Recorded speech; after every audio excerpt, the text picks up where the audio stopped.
కదా. అవును sir. So వాళ్ళకు కూడా హైదరాబాద్ బౌత్ దూరే బీజేపీకి. జరగని అని చెప్పుకుంటాం సాధ్యమేటి కాదు అవి. సార్. ఓవరాల్గా నక్సల్స్ విషయంలో మరొకసారి అంటే లొంగిపోయిన నక్సల్స్ ఆషన్న మల్లోజుల విషయంలో వాళ్ళు విప్లవాల దోహులు అంటూ కావచ్చు, మరి అంటే ఇప్పటికే అడవుల్లో ఉన్న వాళ్ళు కేంద్ర కమిటీ సభ్యులు కామెంట్ చేయడాన్ని మనం ఎట్లా చూస్తాం. ఇన్ని రోజులు కలిసి వాళ్ళంతా మరి ప్రాణాలకు తెగించి మరి పోరాటం చేశారు. దాన్ని మనం ఎట్లా చూడొచ్చు? ఇప్పుడు నక్సలైట్స్ వల్ల చాలా మేలు జరిగింది, తప్పేం లేదు అందులో. అవును. ఒకటి, వాళ్ళు అడవులను కాపాడగలిగారు. తర్వాత అటవీ సంపదతో పాటుగా ఖనిజ సంపదను కూడా కాపాడారు. వాళ్ళు లేకపోతే ఎప్పుడో ఛత్తీస్గఢ్ అడవులు కూడా మొత్తం ఖాళీ అయిపోయేటి.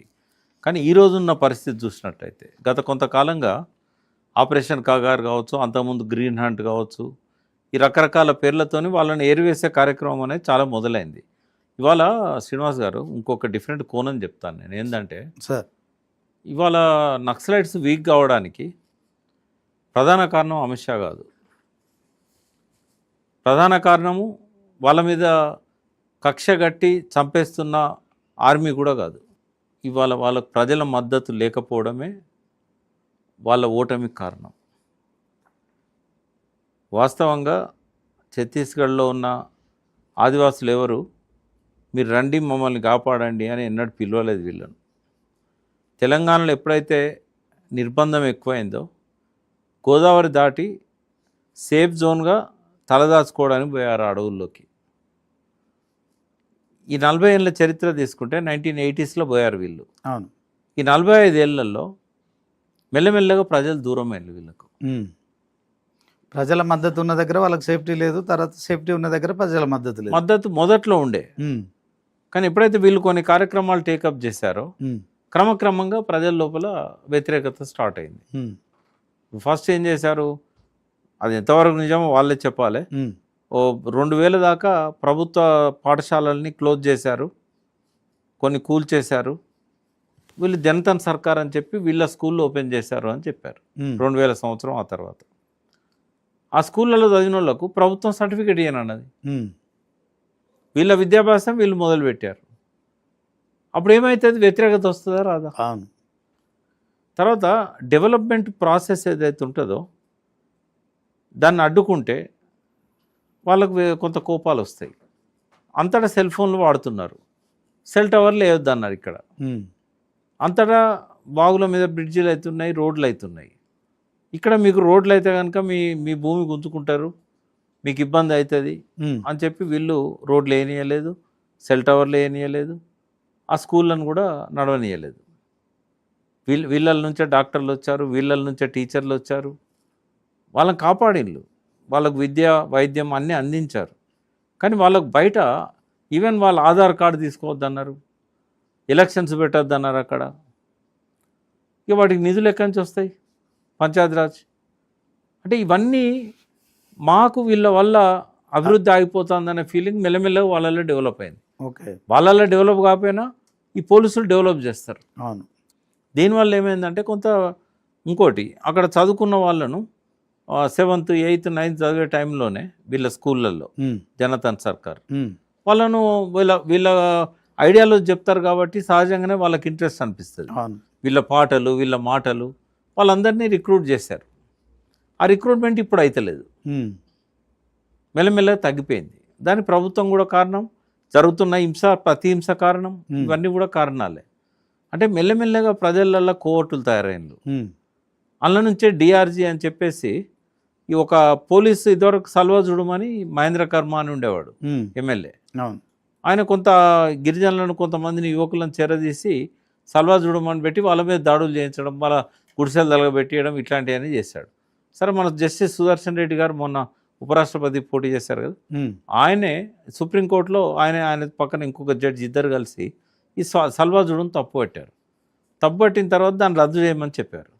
తర్వాత గవర్నమెంట్ ఏం చేసింది, అన్ని ఆంక్షలు సడలించి హైట్ తక్కువ ఉన్నా, ఎడ్యుకేషన్ క్వాలిఫికేషన్ లేకపోయినా పెద్ద ఎత్తున రిక్రూట్మెంట్ చేసింది. అడవులకి వెళ్ళి, గిరిజన గూడాలకి వెళ్ళి. ఇక పోలీస్ నౌకరు వస్తుందంటే వాళ్ళకు పెద్ద సాలరీస్ ఉంటాయి కదా, ఇన్సూరెన్స్ ఉంటుంది, సాలరీస్ ఉంటాయి, ఆ తల్లిదండ్రులకు సంతోషం, ప్రభుత్వం జాబ్ ఇస్తుందంటే పోయి అందులో రిక్రూట్ అయ్యారు. ఓకే. ఎవరెవరైతే సరెండర్ అయిన నక్సలైట్స్ ఉన్నారో వాళ్ళందరినీ కూడా అందులో రిక్రూట్ చేశారు. అందులో పర్టికులర్గా ఈ ట్రైబల్ ఏరియా నుంచి ఎవరైతే పీపుల్స్ వార్లో పోయారో వాళ్ళల్లో ఎక్కువ మంది సరెండర్ అయ్యారు. మళ్ళీ వాళ్ళకు తుపాకులు ఇచ్చి యూనిఫామ్ వేశారు డిఆర్జీ. ఓకే. ఇప్పుడు ఏమైందంటే వాళ్ళు వాళ్ళ వాళ్ళ వాళ్ళ గ్రామాలల్లో వాళ్ళు అగైనెస్ట్ నక్సలైట్లకు అగైనెస్ట్గా కొంతమందిని తయారు చేసుకున్నారు. అక్కడనే తిరుగుబాటు స్టార్ట్ అయింది. ఓకే. అయితే ఆ రోజు ఉన్న పరిస్థితి ఇవాళ లేదు.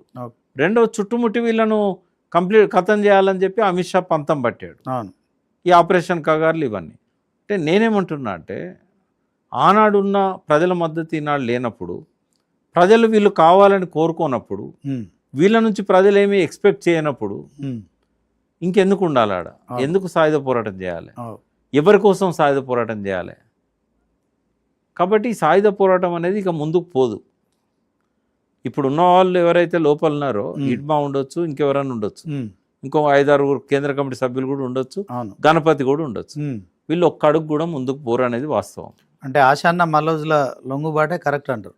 1000% కరెక్ట్. ఓకే. మరి వాళ్ళను ఇప్పుడు కోవట్లు అని కూడా అంటున్నారు కదా సార్, దాన్ని ఎట్లా చూడొచ్చు? అంటే ఇది వాళ్ళకు అలవాటు అయిపోయింది. ఎవరు బయటకు వెళ్తే వాళ్ళని కోవట్లు. ఇప్పుడు వాళ్ళు ఏమో ముద్రేస్తుండ్రు, మా కేంద్ర కమిటీ సభ్యులు వీళ్ళందరూ చనిపోవడానికి వీళ్ళే కారణం అని అంటారు. మరి ఆ టైంలో వాళ్ళు లోపలనే ఉన్నారు కదా. అవును. వీళ్ళు సరెండర్ అయినాకనైతే ఎవరు చనిపోలేదు కదా, అంతకుముందే కదా చనిపోయింది. మరి వాళ్ళు ఎట్లా పట్టించిండ్రు? వాళ్ళు మీతోనే ఉన్నారు కదా, ఆసన్న మీ దగ్గరనే ఉన్నాడు కదా.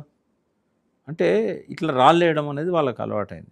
సరే, ఏది ఏమైనా కూడా ఇవాళ వాళ్ళు బయటకు వచ్చి మంచి పని చేశారు. వాళ్ళు తీసుకున్న నిర్ణయం ఎప్పుడో తీసుకోవాల్సింది.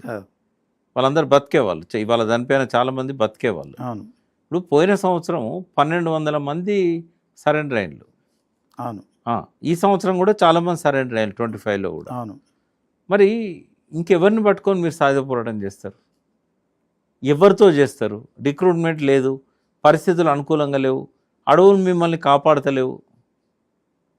అంటే ఇది ఒక ఆత్మహత్యా సదృశ్యమైన నిర్ణయం వాళ్ళు ముందుకు పోవాలి అని తీసుకోవడం.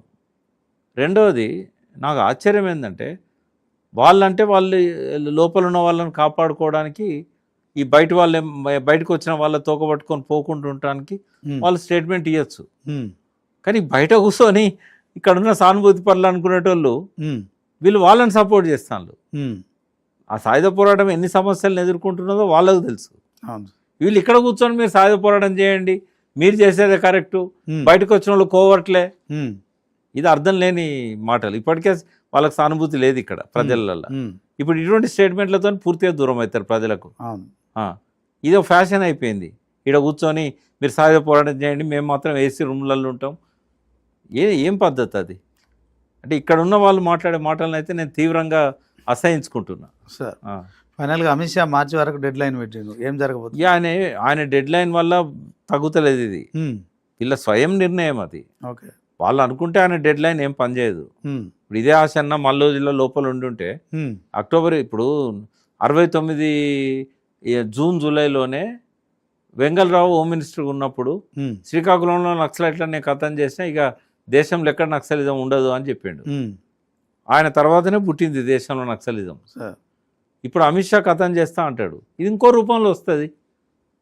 ఇంకోటి, ఇప్పుడు వాళ్ళు ఉన్నారు కదా, ఇప్పుడు సాయుధ పోరాటం కంటిన్యూ చేస్తామన్న వాళ్ళు ఒకవేళ ఇప్పుడు పరిస్థితి అనుకూలంగా లేకపోయినా ఆయుధాలు దాచుకుంటారు.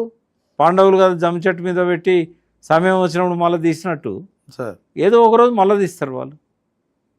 ఆ సాయుధ పోరాటాన్ని కంప్లీట్గా మేము ఆపుతా ఉండడం కరెక్ట్ కాదు. వాళ్ళంతా వాళ్ళు ఆపితే అది ఆగిపోతుంది. ఈయన ఛత్తీస్గఢ్లో ఒక్క దగ్గర మేము లేకుండా చేస్తే జార్ఖండ్లో పుడుతుంది, మళ్ళీ జార్ఖండ్లో లేకుండా చేస్తే బీహార్లో పుడుతుంది. ఆగుతుందా ఇది? కాకుండా ఆ సిద్ధాంతమే నా దృష్టిలో కరెక్ట్ కాదు. కొండపల్లి సీతారామయ్య గారు 78-79లో నేను ఆయనతో చెప్పాను, కలిసింది. ఈ పద్ధతిలో మీరు ముందుకు పోవడం అనేది, అప్పటికి ఇంకా పీపుల్స్ వార్ పేరు కూడా పెట్టలే, ఈ వర్గశత్రు నిర్మూలన అనేది కరెక్ట్ కాదు. మీరు ఈ రకంగా ముందుకు పోతే లాస్ట్కు మీరు ఎంతమంది చంపినలు, మీరు ఎంతమంది చచ్చిపోయినలు కౌంటే మిగులుతుంది. ఏవో కొన్ని ఫలితాలు వస్తాయి, సంస్కరణలు ఇట్లాంటివి కొన్ని జరుగుతాయి. గిరిజన కార్పొరేషన్లు, ఐటీడీఏలు, కొంత ప్రజలకు మేలు జరుగుతుంది. కానీ దానికోసం ఈ సాయుధ దళాలు ఇవన్నీ కరెక్ట్ కాదని చెప్పాం. అప్పుడు ఏర్పాటు చేస్తాను.